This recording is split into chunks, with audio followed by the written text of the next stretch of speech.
Baudrillard. Je travaille à la Croix-Rouge française, filière PADOM, donc personnes âgées et domicile. La Croix-Rouge, en fait, a plusieurs établissements, donc plusieurs EHPAD, plusieurs SIAD, donc services de soins infirmiers à domicile. On a fait appel du coup à trois startups, Arbitrium, Jalgos et Arcane. Qui sont venus développer notamment un outil qui est en phase d'expérimentation sur 2021, qui va permettre de créer et de générer des plannings de tâches quotidiens des professionnels soignants de l'établissement, rythmés par le souhait des résidents. Je suis Elsie, au fait, responsable des opérations chez Arcane. Arcane, on est une start-up qui a pour but de construire à l'hôpital et dans les établissements de santé une architecture de données, donc toute une infrastructure technique pour gérer et appréhender toutes les données qui sont générées par les logiciels de soins. Donc, je m'appelle Julien Muricianu et je suis cofondateur de Jalgos. Et donc chez Jalgos, on est spécialisé en intelligence artificielle et plus spécifiquement dans ce qu'on appelle l'intelligence artificielle de confiance, qui consiste à maîtriser la modélisation, à maîtriser les résultats qu'on va sortir des algorithmes pour rendre ça plus digne de confiance justement sur l'exploitation des résultats. Et c'est particulièrement important dans les situations où ces résultats ont un impact fort sur l'humain en général. Donc notre rôle sur le projet Okapi, c'est vraiment la conception du produit et le développement, la modélisation et le développement du moteur algorithmique qui va permettre de générer les plannings.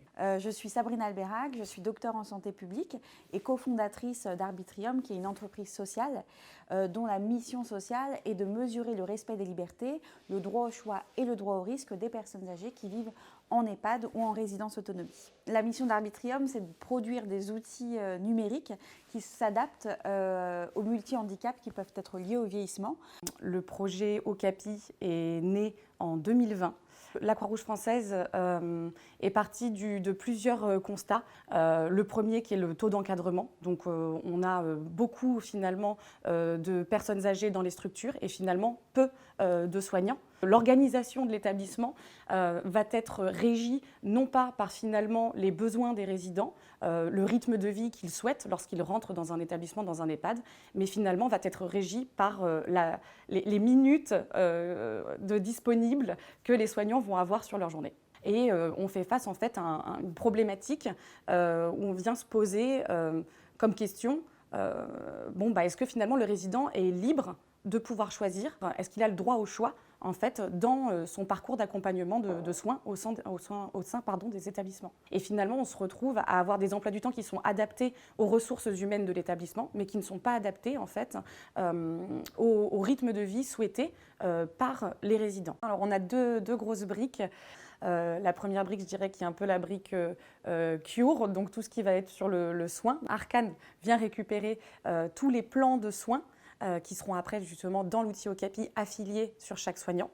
Et on a le côté CARE, donc le projet d'accompagnement personnalisé sur plus les habitudes ou les objectifs, comme par exemple maintenir le lien social. Notre rôle précisément dans cette mission, c'est de récupérer toutes les données qui sont issues du logiciel de soins Titan, de les extraire et donc de les rendre aussi disponibles de manière sécurisée à la start-up Jalgos et à l'application en fait finale d'optimisation de planning de soins. Une fois que Arcane a rendu plus disponible et plus exploitable la donnée, nos équipes, les équipes de Jalgos, y accèdent pour faire le cœur de notre rôle dans ce projet, qui est la conception de l'application, de l'outil final, et la modélisation de l'algorithme qui va permettre d'exploiter la donnée. On fait l'appli et vraiment le moteur, à la fois l'application et le moteur d'intelligence artificielle, le moteur d'optimisation qui va générer le planning, qui se cache un petit peu derrière cette application. Une appli